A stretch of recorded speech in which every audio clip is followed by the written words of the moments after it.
thank you Lord. At last, nakuha na namin yung visa ni Randy. Thank you God, glory to God. Ano na ito na? Sa'yo, sa akin. May 14 days. Kinakailangan, magkakano na siya.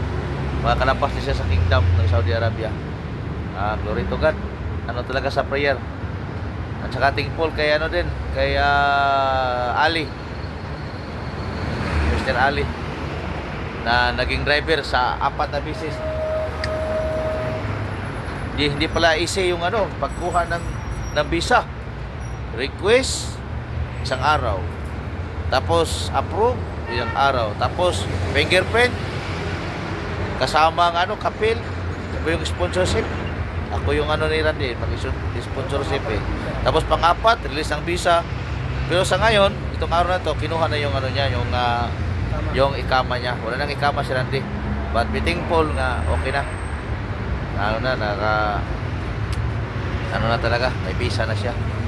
Saka thank you din sa effort ni Sir John. Kung wala si Sir John, wala, hindi tayo makaisip, makahinam ng saking ni Osman. Kasi hindi ko payag. Kung walang paspas na isa, thankful ka. Okay, glory to God. Thank you Lord.